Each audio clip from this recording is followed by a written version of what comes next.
Alright, camera's set, so here we go. How's it going, my friends? How are you all doing today? Well, let's suppose it's the 13th of December 2016, a day like any other. I decided to share a few thoughts, for what it's worth. Whenever I start a video like this, I'm always kind of at a loss for words, and that's because of the subject at hand, which is enlightenment. And merely by saying that word, it's like Fight Club. You don't talk about Fight Club. And with enlightenment, you don't talk about enlightenment. It's the kind of thing where a person who claims themselves to be enlightened might be missing the whole point. Now, I'm not going to say that... I'm going to adjust this camera a little bit to make sure it's centered here. I myself have always been fascinated with Eastern mysticism, philosophy, religion, what makes people tick. And, I'm bleeding. Weird. Cut myself somewhere. This bag of bones gets damaged. So through my years of, pondering what it means to be alive, I've obviously been fascinated with why people think the way they do. And it's not something that I just scoff at and say, this person believes this, or of course my phone's going to ring while I'm doing a video. It's just the alarm to pick up my son in a little while. I got some time. For me, it's about being content in life with where you're at and who you are. And it's not something that a person should just be required to feel, as if... Let's just say, when we talk about enlightenment as a term for growth, it's not the end game, enlightenment. It's the beginning. And enlightenment could be considered a satori. Now, there is an idea that people think you will reach some state of eternal bliss. Now, maybe that's attainable, but I can't see it being conducive and functional within the framework of the society that we live in right now. In other words... any type of awareness that we have, we should be able to share it with other people. And without being pious, without being arrogant, for none other than the purpose of wanting to see other people happy. When I was coming home earlier, I went down to Goodwill, checked around, and I always meet interesting people when I'm out and about. Like this one lady, as I was walking, I was vaping, and I took a pull off of this thing, and I was walking up to the door of Goodwill. I was still like 50 feet from the door, and she was walking in the door, and she turned around and saw me with it, and she goes, instantly just, "Don't do that, please." And I said, well, it is a free world. I said, you can't always be in control. And, I thought about it for a while and realized from her perspective, of course, if I was blowing it in her face or standing next to her, it'd be a different story. But those type of people, you can tell by the way that they carry themselves and the way that they say things, that they're really unhappy with their own life. And therefore, they always find a problem in what others are doing. It's not just about vaping. It could be anything. People, when they're out of their control realm, because people who have control problems, control issues, people who are what we call control freaks, are some of the saddest lot out there. They are so not in control of their own lives and their own hearts and minds that they push that on other people and try to control others. And that's just the way I see it. I'm sure not all situations are the same, and not every person is a control freak for the same reasons. But when you are in full control of your heart, at least to the extent we can be as humans, you don't need to tell others what to do. You can get around the small inconveniences of somebody cutting in front of you or saying something that you don't like. I read a post earlier, I think it was on Facebook, somebody said, what was it? Well, it said, you don't always have to be right, I believe. And it's a perfect quote. I mean, it's one of the simplest the basic truths of life is to be willing to admit that you don't know, but even if you do know, don't be concerned by other people not believing you. And that's a big problem that comes up with religion. In fact, when I was driving home, part of the inspiration for this, making this video, I was originally going to discuss religious values and rather religious beliefs, but I don't like to offend anyone, and I definitely am not. I have an understanding of religion that I didn't have when I was younger, and I've always seen that it's something to grab onto, but only as you get older you realize that's okay. It's okay, we believe what we want. But for some, that's not enough. I saw a bumper sticker on the back of this van that said, "I'm Christian and I vote." I thought about that for a minute. And I looked over at another one and it said, "Proud to be a Christian." And then another one says that, like, I pray, therefore, I don't know. It was the whole picture of the 5 or 6 bumper stickers on there. It gave me this image that the person had been either put down for their beliefs, or more likely had this image that society was opposed to religion. It seems like many Christians are out there trying to tell everyone else that the world is against religion, that this nation is going against God, that we're falling by the wayside.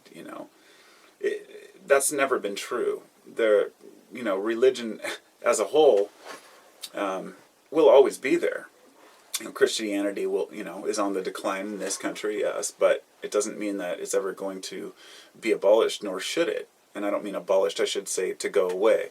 Because my belief is that if people believe in something greater than themselves, they don't have to define it. But there are a lot of people out there who believe that unless you believe that Jesus is the Lord and Savior, and you take him into your heart and are a full-blown Christian behind Jesus, then you're damned forever, for hell. You're going to hell. And it's something that's really hard for me to get past. I don't really, I've had several discussions with folks who, Christians and otherwise, who at first seem very peaceful and then end up by the end telling me I'm going to hell, damn you, if you don't believe this.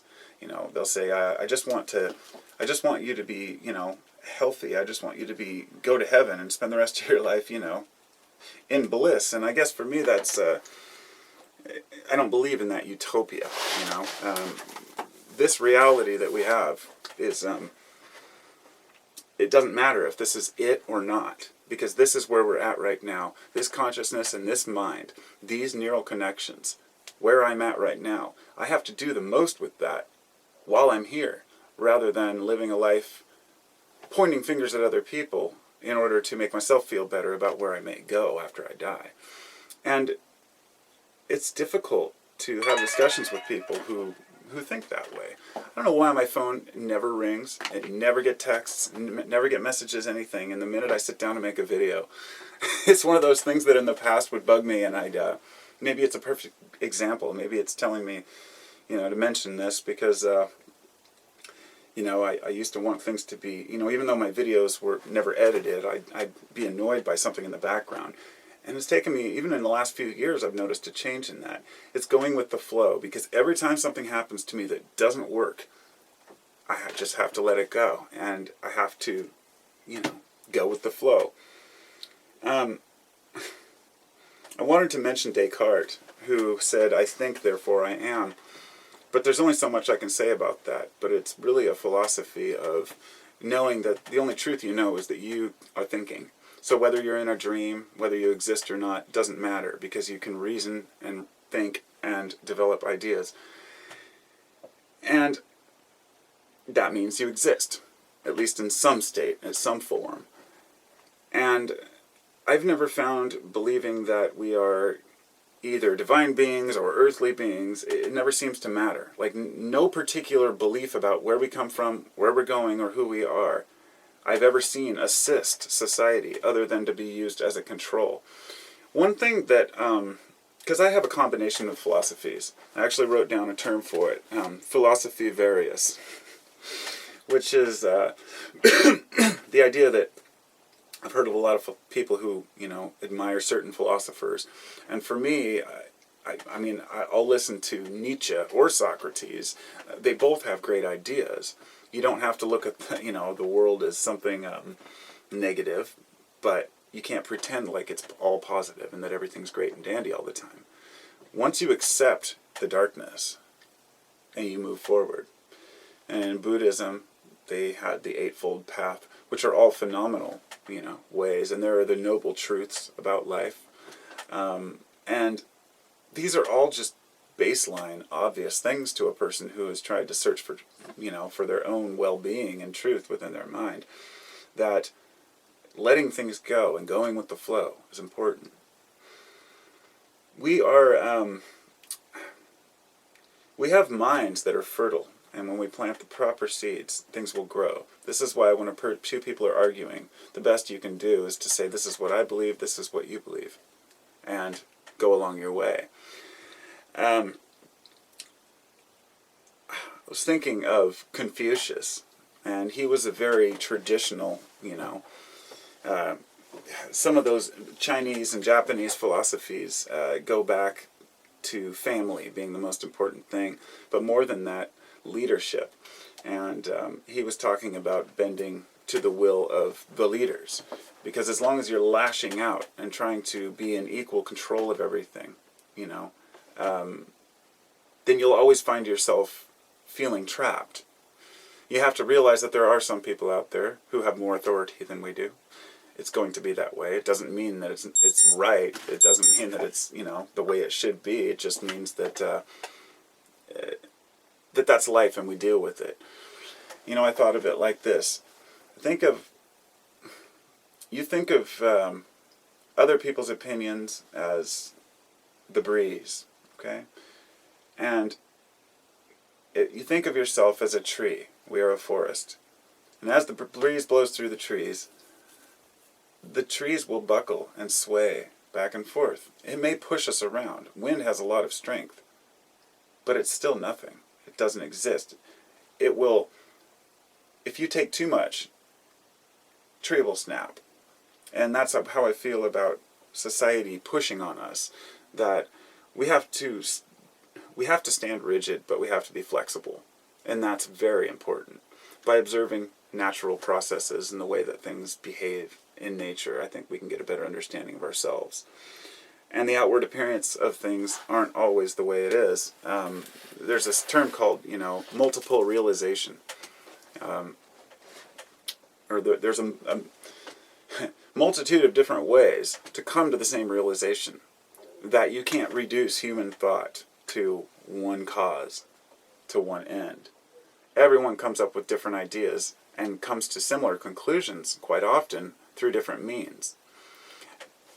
Nature's example of this is convergent evolution, in which two animals develop the same sets of traits over, millions of years, but neither one of them come from the same line. In other words, two completely different animals both develop wings in separate areas, or they both develop a certain type of tail. That nature favors certain patterns over others, and will replicate that through some unseen force of nature, or perhaps pure chance. But I don't necessarily believe that anything's by chance or not by chance. It's just what it is. And overanalyzing it will only bring us grief. So we can think about the depths of the universe. We can go outward as far as we want. We can explore the oceans. We can explore space. But ultimately, hyperspace, or our own minds, is the place that we need to explore first. And then everything starts to fall into line. Those are just my thoughts for the day. And I hope you all are doing wonderful. And perhaps next time I'll leave my phone out so I won't be distracted, because that throws me off. So hopefully it's still recording. I'm pretty sure it is. I'll talk to you all soon. Have a wonderful day.